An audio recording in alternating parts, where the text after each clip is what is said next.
दोस्तों, नानक क्लासेस के YouTube channel पे आपका स्वागत है। आज हम बात करते हैं राजस्थान आर्थिक समीक्षा 2019-20 के पार्ट नंबर 2 की।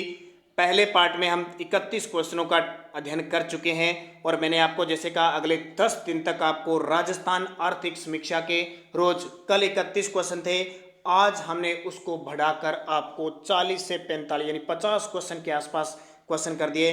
तो आप बढ़िया तरीके से इनका अध्ययन कीजिए, हम आपके साथ हैं। RS first grade, second grade, Rajasthan police, पटवार सब में, और मैं यहाँ तक जहाँ तक कोशिश कर रहा हूँ कि ये क्वेश्चन सीधा सीधा पुट आपके एग्जाम में होगा। तो आपको भी सहयोग करना है, वीडियो को लाइक करो, शेयर करो, और अगर आप चैनल पे नए हैं तो इसको सब्सक्राइब करो, क्योंकि हमारी क्लासें आती है सुबह 7 बजे राजस्थान करंट अफेयर्स की स्पेशल, सुबह 7 बजे ओल्ड और मिक्स क्वेश्चनों की। इसके अलावा अभी राजस्थान पुलिस के लिए एक मैराथन क्लास आएगी 200 क्वेश्चनों की, India plus Rajasthan current affairs की, जल्दी 1-2 दिनों में आने वाली है। 32 नंबर क्वेश्चन देखिए, सत्य कथन कौन सा है? सत्य कथन कौन सा है? राज्य में सितंबर 2018 से सितंबर 2019 तक कुल जमाओं और ऋण वितरण में वृद्धि हुई है, यानी जमा में और ऋण का वितरण किया गया उसमें वृद्धि हुई है। राज्य में सितंबर 2019 में गत वर्ष की समान अवधि की तुलना में 11.97 की वृद्धि हुई। ये आंकड़े है ना, बहुत इंपॉर्टेंट है। और तीसरा, उपरोक्त अवधि में राजस्थान में ऋण और जमाओं की मात्रा में अखिल भारतीय जमाओं से ज्यादा वृद्धि हुई है। तो सही सभी के सभी सत्य हैं, तो तीनों ही इंपॉर्टेंट है। और देखिए, सितंबर 2018 से सितंबर 2019 के मध्य भारत में ऋण और जमाओं की वृद्धि 10.05% की रही है। तो तीसरा 33 नंबर क्वेश्चन देखिए, क्योंकि 31 पहले पार्ट में हम क्लियर कर चुके हैं। निम्न में से एक सत्य कथन बताइए विद्यार्थी सुरक्षा दुर्घटना बीमा योजना के संदर्भ में। यह योजना केवल सरकारी स्कूलों के छात्रों के लिए है। राजकीय विद्यालयों में अध्ययनरत कक्षा 1 से 8 तक के सभी नियमित छात्रों के लिए है, या मेवात विद्यालय के छात्र भी इस योजना में शामिल है। मेवात यानी जो अलवर भरतपुर की साइड है ना, तो केवल एक ध्यान रखना, ये योजना केवल सरकारी स्कूलों के छात्रों के लिए। कौन से? विद्यार्थी सुरक्षा दुर्घटना बीमा योजना। तो इस तरह के क्वेश्चन आएंगे, ध्यान रखना। इस तरह के ही सुमेलित वाले ऑप्शन दे दिया, ए बी व सी, उपयुक्त सभी, ABCD सारे। तो यहाँ कंफ्यूज हो जाते हैं, तो सारी चीजें अगर हमें पता होगी तो हम पता लगा सकती हैं। 34 नंबर देखिए, वरिष्ठ नागरिक तीर्थ यात्रा व सिंधु दर्शन योजना में राजस्थान के वरिष्ठ नागरिकों को देश के विभिन्न स्थानों के साथ साथ किस पड़ोसी देश के स्थल को शामिल किया गया है? वरिष्ठ नागरिक तीर्थ योजना, ये आपको पता है। सिंधु दर्शन योजना के तहत वरिष्ठ जो नागरिक है 60 वर्ष से अधिक आयु के, विभिन्न देशों के साथ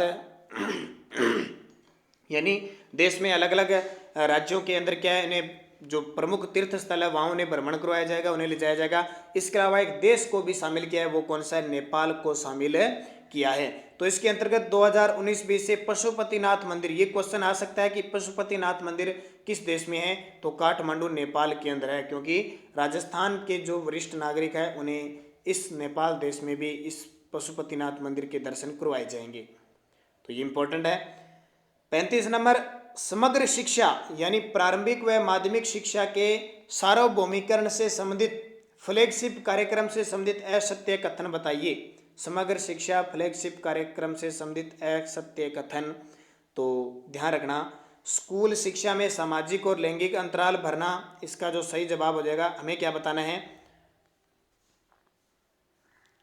असत्य बताना है। तो असत्य 2 और 4 असत्य है, बाकी की हम बात कर लेते हैं। 2 और 4 सत्य। इसका मतलब स्कूल शिक्षा में सामाजिक और लैंगिक अंतराल को भरना इसका लक्ष्य है। और RTA जो निःशुल्क शिक्षा का अधिकार है, एक्ट 2019 को लागू करना है, ये भी सही है। तो शिक्षा को व्यवसायीकरण को रोकना, ये गलत है, और ये भी गलत है। तो देखिए क्या चीज है, समग्र शिक्षा अभियान शिक्षा के व्यवसायीकरण को बढ़ावा देने के प्रति प्रतिबंध है, और केंद्र और राज्य की वित्त सहभागिता 60-40 की है, और वहां ऊपर क्या दे रखा है? 50-50। तो असत्य हो गया, 60 और 40 की रहेगी। निःशुल्क व अनिवार्य शिक्षा का अधिकार अधिनियम 2019 से संबंधित सत्य कथन का चयन कीजिए, क्योंकि अभी प्रक्रियाएं चल रही है, चेंजिंग हो रहा है इनमें, तब इंपॉर्टेंट है। तो निःशुल्क व अनिवार्य शिक्षा का अधिकार अधिनियम 2019 से संबंधित कथ्य सत्य का चयन कीजिए। 1 अप्रैल 2010 से लागू हुआ था, सत्य है। निजी विद्यालयों में 25% सीटें कमजोर और वंचित समूह के छात्रों के लिए आरक्षित है, ये भी सही है। योजना के अंतर्गत 2019-20 पर कुल 8.87 लाख बच्चे निःशुल्क सीटों पर अध्ययन कर चुके हैं। ये भी सी है तो सभी सत्य है। और आपको पता है अभी आरटीए के तहत जो पहले 1 लाख रुपए आय मिनिमम सीमा थी उसको बढ़ाकर 2.5 लाख कर दिया है, ये भी ध्यान रखना। वर्तमान में राजस्थान में थोक भाव सूचकांक WVPI का आधार वर्ष है। ये क्वेश्चन बहुत बार एग्जाम में आता है। उपभोक्ता मूल्य सूचकांक, ठीक है, वो तो है 2011। थोक भाव सूचकांक पूछे तो 1999 2000, ये अभी 2018 के उद्योग प्रसार अधिकारी के इकोनॉमिक्स में क्वेश्चन आ चुका है। तो थोक भाव सूचकांक WPI क्या है, सीधा आ सकता है अंग्रेजी में तो 1999 2000, और वर्तमान में उपभोक्ता मूल्य सूचकांक CPI है 2011। आर्थिक सर्वे 2019-20 की कौन सी व्याख्या सत्य है? आर्थिक सर्वे एक तो बता देता हूं, 1 2 3 तीनों ही सत्य है। अब देख लेते हैं। राज्य में प्रति व्यक्ति आय स्थिर कीमतें आधार वर्ष है 2011 पर 81,355। वर्ष 2020 में कुल खाद्यान्न उत्पादन का अनुमान 249.88 लाख टन है और प्रचलित कीमतों पर राज्य की प्रति व्यक्ति आय 1,18,159 है। तीनों ही इंपॉर्टेंट आंकड़े आर्थिक सुरक्षा, और जिस एग्जाम में स्पेशल इकोनॉमिक्स का टॉपिक दिया है वहां तो ये क्वेश्चन सीधे सीधे पुट होने वाले हैं। ठीक है, तो सारे डी इसका सही जवाब हो जाएगा। अब देखिए एक साक्षरता से संबंधित जो क्वेश्चन आता है, ग्रामीण महिला साक्षरता दर 2011 के अनुसार कितनी है? 48.50%। कुल साक्षरता हमारी कितनी है? 66.11%। जीवन प्रत्याशा यानी जीवन जीने की आकांक्षा वर्ष 2013 से 17 तक की रिपोर्ट में तो 68.5% है, और शिशु मृत्यु दर 2017 की रिपोर्ट में 58 प्रति हजार के पीछे 58। ठीक है, तो ये आपके लिए इंपॉर्टेंट है। लगातार प्रयास रहता है राजस्थान सरकार की इस मृत्यु दर को 40 से 42 के आसपास लाया जाए। हालांकि कुछ परिवर्तन हुआ है, 55 के आसपास 50 के आसपास पहुंच गई है, फिर भी लगातार है। तो ध्यान रखना, जीवन प्रत्याशा 68.5, शिशु मृत्यु दर 58 और कुल साक्षरता 66.11 और ग्रामीण महिला साक्षरता हमारी 48 पॉइंट। और ग्रामीण महिला साक्षरता के मामले में राजस्थान नीचे आ गया। पहले वैसे कौन सा था? बिहार था, वैसे राजस्थान नीचे। और राजस्थान में सबसे कम महिला साक्षरता पूछे तो जालौर में। और ये देखो भारत में शिशु मृत्यु दर कितना है? 33 है, 1000 के पीछे होता है। आर्थिक सर्वे 2019-20 के अनुसार राज्य में औसत जोतों का आकार कितना है? औसत जो अलग अलग जोते हैं ना, सूक्ष्म, मध्यम, बड़े जोत के आकार, उसमें औसत जोतों का आकार कितना है? 2.73 हेक्टेयर। बहुत ही बड़ा आंकड़ा और बहुत ही इंपॉर्टेंट आंकड़ा है ये, 2.73 हेक्टेयर। और भारत में क्या है? 1.08 हेक्टेयर है। दोनों ही ध्यान रखना, आपके लिए इंपॉर्टेंट है, इंडिया लेवल का और राजस्थान लेवल का, क्योंकि पटवारी के अंदर इस तरह के क्वेश्चन आपको पता है, पटवारी का काम ही यही होता है। तो 1.08 हेक्टेयर और राजस्थान में जो है वो 2.73 हेक्टेयर। आर्थिक सर्वे 2019-20 के अनुसार राज्य में वर्ष 2018-19 में प्रति हेक्टेयर खाद का उपभोग किया जाता है। फर्टिलाइजर जो कंजम्पशन है ना, प्रति हेक्टेयर खाद का कितना उपयोग किया जाता है? अभी सर्वे हुई है तो उसमें 48.10 kg प्रति हेक्टेयर, यानी प्रति हेक्टेयर 48.10 किलो का उपयोग किया गया। ये आर्थिक सर्वे से बहुत ही इंपॉर्टेंट रिपोर्ट हैं। सारे विद्यार्थी वीडियो को ज़्यादा से ज़्यादा आप शेयर कर दें, ताकि ज़्यादा से ज़्यादा हमारे साथ विद्यार्थी जुड़ेंगे तो हम पूरे आर्थिक सर्वेक्षण 2019-20 और अगर जरूरत पड़ी तो 2018-19 को भी क्लियर करेंगे। जितने भी राजस्थान इकोनॉमिक्स के क्वेश्चन हैं हम सारे क्लियर करेंगे। तो आपका सहयोग चाहिए सबसे बढ़िया। और बाकी अगर आप चैनल पे नए हैं तो सब्सक्राइब कर लो, क्योंकि बहुत सारे वीडियो हमारे इस चैनल पे उपलब्ध है। प्ले लिस्ट है, आप देखो, करंट राजस्थान जी के हर प्रकार के भरा पड़ा है। तो खाद के उपभोग में भारत है वो 128.02 किलो प्रति हेक्टेयर के साथ राज्य में से बहुत ज्यादा आगे। देखो राजस्थान में तो 48.10 और भारत 128। वर्ष 2019-20 में प्रचलित मूल्यों पर सकल राज्य मूल्यवर्धन में कृषि क्षेत्र का योगदान कितना है? वर्ष 2019-20 में प्रचलित मूल्यों पर सकल राज्य मूल्यवर्धन में कृषि क्षेत्र का योगदान है 25.56%। तो GSDP में कृषि क्षेत्र का हिस्सा लगातार कम हो रहा है। अभी कितना हो गया? पहले कितना था? 2011 में 28.56, अब कितना हो गया? 25.56। पहले पे कौन है? सेवा, दूसरे पे ऊर्जा, यानी सेवा लगभग 44 के आसपास और ऊर्जा लगभग 35 के आसपास, और तीसरी आगे कृषि 25.56। यह आंकड़ा बहुत इंपॉर्टेंट है, घटा है। देखो सत्य कथन का चयन कीजिए। पहले तो आपको बताना चाहिए 1 और 2 सत्य कथन है। वर्ष 2019-20 में दलहन का उत्पादन 44.90 लाख मैट्रिक टन का अनुमान है। 20वीं पशुगणना 2019 के अनुसार राजस्थान में 146.23 लाख कुक्कुट हैं, तो दोनों सही हो जाएंगे। और यहाँ देखो 34.76 कृषि क्षेत्र का है, तो ये गलत है, ये लगभग ऊर्जा का है। ठीक है, कृषि क्षेत्र का 25.56 याद रखना, 25.56। और पिछले साल कितना था 2011 में 28.56। कितनी वृद्धि, 3 की कमी रट लेना, प्रश्न पूछा जा सकता है पिछले की तुलना में कितनी कमी हुई, 25.56 और पहले 28.56। नवीन पशुगणना 20वीं पशुगणना हुई और इसका स्पेशल मैंने वीडियो भी दे दिया आपको, स्पेशल पशुगणना का एक वीडियो दिया, बहुत ही शानदार, एक एक टॉपिक के अनुसार क्लियर किया है। तो आप जाके लगाओगे चैनल यूट्यूब पे पशुगणना 20वीं पशुगणना बाई नानक क्लासेज, आपको लिस्ट मिल जाएगी और बड़ी शानदार तरीके की पशुगणना करवाएगी ट्रिक के माध्यम से। तो राजस्थान में कुल पशुधन की संख्या कितनी है, 567.76 लाख, 567.76 लाख। नवीन पशुगणना के अनुसार राजस्थान में कुल पशुधन में 1.66 की वृद्धि, कमी हुई है, कमी हुई है। 2012 में 578 लाख पशु थे, 567.76 लाख है, 1.66 की वृद्धि। और राजस्थान देश में पशुओं के मामले में दूसरे स्थान पर है, पहला उत्तर प्रदेश। तो ये आंकड़ा याद रखना है आपको, बहुत बार मैं वैसे बता चुका हूँ। वर्ष 2014-15 से 2019-20 सकल राज्य मूल्य वृद्धि यानी स्थिर कीमतों पर वार्षिक कितनी रही, तो 4.16% रही। 2014-15 से 2019-20 में वृद्धि कितनी रही, 4.16 की। अब देखिए सत्य कथनों का चयन कीजिए। नंबर 1 तो सभी कथन सत्य हैं। कृषि व संबंधित क्षेत्र में स्थिर मूल्यों पर जीएसवी होता है ग्रोस स्टेट वैल्यू एडिशन, यानी सकल राज्य मूल्य संवर्धन की वृद्धि दर 5.65 रही 2019-20 में, आंकड़ा इंपॉर्टेंट है।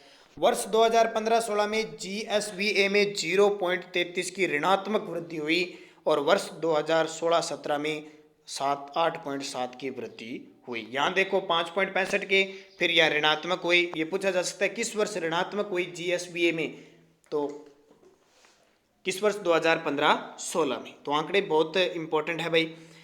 सकल स्थायी पूंजी निर्माण में कृषि का योगदान कितना है, अलग अलग है देखना। सकल स्थायी पूंजी निर्माण होती है ना जो, उसमें कृषि क्षेत्र का योगदान है 4.5%। राज्य में मानसून अवधि 1 जून से 30 सितंबर 2019 में सामान्य वर्षा की स्थिति क्या रही, बहुत इंपॉर्टेंट। बारिश होती है ना, अपने कहते हैं कहीं कम हो गई, कहीं ज़्यादा हो गई, और न्यूज़ में आती है कि अब की बार पिछले साल की तुलना में इतने प्रतिशत बारिश कम हुई, इतने मिमी कम बारिश हुई, अभी कोटा पूरा हुआ नहीं। तो इसी हिसाब से 46.09% की वृद्धि हुई है, यानी मानसून अवधि 2019 में राज्य में सामान्य से अधिक वर्षा हुई है। अभी आपने कल परसों सुना होगा जयपुर में मानसून की वर्षा से कोटा पूरा हुआ, बांध जल स्तर है वो बढ़ गया और इतना, तो वो आंका जाता है। तो 1 जून 30 सितंबर, क्योंकि ये वर्षा ऋतु है, अभी आपको पता है जून से सितंबर, और अब वापस धीरे धीरे परिवर्तन होगा। इकोनॉमिक सर्वे यानी आर्थिक सर्वेक्षण 2019-20 के अनुसार राज्य में वर्ष 2019-20 में पूर्वानुमान के आधार पर पिछले वर्ष की तुलना में कुल कृषि उत्पादन में कितने प्रतिशत की वृद्धि हुई, पिछले वर्ष कृषि उत्पादन में, तो 8.06 की।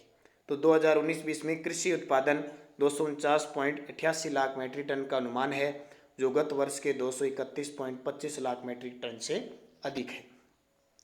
आर्थिक सर्वेक्षण 2019-20 के अनुसार सत्य कथन का चयन करना है, तो एक तो ए, बी और डी सही है। यहाँ देख लेते हैं अपने ए, बी और डी सही है। सत्य कथन, वर्ष 2019-20 में दलहन उत्पादन में 6.53 की कमी आ गई भाई, अनुमान उठाएगा। प्रचलित वर्ष के कृषि अनुमान के अनुसार रबी फसलों के उत्पादन में खरीफ फसलों से अधिक अनुमान है, और वर्ष 2019-20 में कुल 249.88 लाख मैट्रिक टन कृषि उत्पादन का अनुमान है। तो 3 सही हो जाएंगे। यहाँ देख सकते हैं वर्ष 2019-20 में तिलहन के उत्पादन में 14.08 की कमी का अनुमान लगाया गया है। दलहन 44.90, तिलहन 65.79 लाख मैट्रिक टन का अनुमान 2019-20 में अनुमान होता है। आर्थिक सर्वेक्षण 2019-20 के अनुसार वर्तमान में राजस्थान का कच्चा तेल उत्पादन देश में कौन सा स्थान है, और इस सुबह 7 बजे की करंट आती है राजस्थान करंट, उसमें मैंने एक क्वेश्चन दे भी दिया, आपको बता भी दिया कुछ क्वेश्चन। तो दूसरा स्थान है कच्चा तेल उत्पादन में बॉम्बे हाई के बाद दूसरा स्थान है, यानी बॉम्बे हाई में 40% कच्चा तेल उत्पादन किया जाता है। भारत में दूसरा स्थान हमारे राजस्थान का है। कितनी बड़ी बात है, 22 से 23% हिस्सा है। ये बाड़मेर में बहुत सारे कुएं हैं, जैसलमेर में हैं, बीकानेर, जोधपुर में इन कुओं से निकलता है। मिलान करने अभी ये देखिए, प्रचलित कीमतों पर 2019-20 में जीएसबीए में भागीदारी उद्योग की कितनी है, विनिर्माण की कितनी है, खनन की कितनी है। तो उद्योग की तो है 27.81, विनिर्माण की है 9.82 और खनन की है 6.62। आंकड़े बड़े इंपॉर्टेंट है। उद्योग की 27.81, विनिर्माण 982 और खनन 6.62%। तो देखिए वर्ष 2019 में विनिर्माण क्षेत्र यानी जीवीए 94,914 करोड़ है, यानी 9.82% है। और स्थिर कीमतों 2011 में 2018 की तुलना में 2019-20 में 2.10 की वृद्धि प्रतिशत है। ठीक है। राज्य में एमएसएमई यानी सूक्ष्म लघु और मध्यम उद्योग अधिनियम कब लागू हुआ, बड़ा ही इंपॉर्टेंट है। राज्य में एसएम यानी एमएसएमई सूक्ष्म, माइक्रो जैसे माइक्रो है, ठीक है, शॉर्ट है, मीडियम है, ये जो उद्यम है अधिनियम कब लागू हुआ, 17 जुलाई 2019 को। फिक्स याद रखना, 17 जुलाई 2019 को।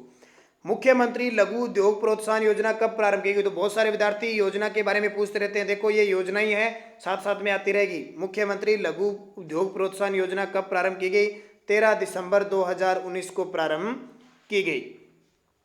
इस योजना में लघु उद्योगों के उद्यमियों को 25 लाख तक के ऋण पर 8%, 5 करोड़ तक के ऋण पर 6% और 10 करोड़ तक के ऋण पर 5% ब्याज दिया जाएगा। तीनों ही आंकड़े इंपॉर्टेंट है।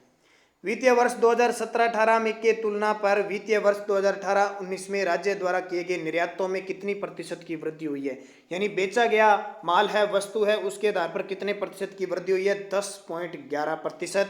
राजस्थान से निर्यातित वस्तुओं में अभियांत्रिकी का हिस्सा सर्वाधिक है। जो पार्ट्स वगैरह तो है इलेक्ट्रॉनिक्स, अभियांत्रिकी, इनमें ये सबसे ज्यादा बेचे गए हैं। राज्य में आर्थिक सर्वे 2019-20 के अनुसार मोटर वाहन पंजीकरण दिसंबर 2019 तक कितना हुआ। राज्य में आर्थिक सर्वे 2019-20 के अनुसार मोटर वाहन पंजीकरण दिसंबर 2019 तक कितना हुआ, 1.88 करोड़। वर्ष 2011-12 में वर्ष 2018-19 तक कुल ऊर्जा उत्पाद उपलब्धता में कितने प्रतिशत वृद्धि हुई है, तो 62.16% की। उपरोक्त अवधि में राज्य में 59.16% शुद्ध ऊर्जा उपभोग में वृद्धि हुई है। यह आंकड़ा ऊर्जा के मामले में बहुत इंपॉर्टेंट है। असत्य कथन का चुनाव करना है, तो नंबर 1 तो 1 और 2 असत्य है। इसका मतलब सही कौन सा है, 2011-12 से 2018-19 तक राज्य में ऊर्जा उपभोग में 65% की वृद्धि हुई है। स्टार लगा लेना, बहुत इंपॉर्टेंट है। ठीक है। अब और क्या है देखो, राज्य में ग्रामीण क्षेत्रों में विद्युत वितरण नेटवर्कों को सुदृढ़ बनाने यानी ग्रामीण आबादी क्षेत्रों में घरेलू उपभोक्ताओं को विद्युत सुविधा के लिए निम्न में से कौन सी योजना कार्यरत है, यानी ग्रामीण क्षेत्रों में विद्युत नेटवर्क को सुदृढ़ बनाने के लिए दीनदयाल उपाध्याय ग्राम ज्योति योजना, पता ही आपको, दीनदयाल उपाध्याय ग्राम ज्योति योजना शुरू की गई है। नेक्स्ट क्वेश्चन देखिए, सौभाग्य योजना से संबंधित कथन है, सौभाग्य योजना से संबंधित असत्य कथन है, तो 2 और 4 नहीं है। इसका मतलब 11 अक्टूबर 2017 को इसको शुभारंभ हुआ, ये सही बात है। और इसका उद्देश्य हर घर तक सहज रूप से प्रत्येक इच्छुक परिवार को विद्युत उपलब्ध करवाना है। सौभाग्य योजना का संबंध सीधा सीधा एग्जाम में आता है, विद्युत उत्पादन से है, विद्युत से है। ठीक है, विद्युत उपलब्ध करवाना। तो 11 अक्टूबर 2017 से शुरुआत हुई थी यह। अब देखो 2 में क्या है, ग्रामीण क्षेत्र में विद्युत सुविधा प्रदान करती है, कोई जरूरी नहीं कहीं भी घर में। तो ये आपको क्वेश्चन 60 क्वेश्चन मैंने उपलब्ध करवा दिए बढ़िया तरीके से। आप रोज का एक पार्ट आपको उपलब्ध होगा। बस वीडियो को लाइक करें, शेयर करें और अगर आप चैनल पे नए हैं इसको सब्सक्राइब करें। जो विद्यार्थी राजस्थान करंट अफेयर्स की ई बुक चाहता है जनवरी से जुलाई तक, हमने 2020 की लॉन्च कर दिया है। वीडियो के डिस्क्रिप्शन में लिंक मिलेगा, तो वहाँ से आप खरीद सकते हैं, या मुझे व्हाट्सअप कर 8094496272 पर भी आप संपर्क करके और पे करके और व्हाट्सअप से आप PDF प्राप्त कर सकते हो। इसके अलावा जल्दी इंडिया करंट अफेयर्स की ई बुक भी हमारी 2-4 दिनों में लॉन्च होने वाली है, और सुबह 7 बजे का करंट आप देखा करो। तो धन्यवाद, जय हिंद, जय भारत।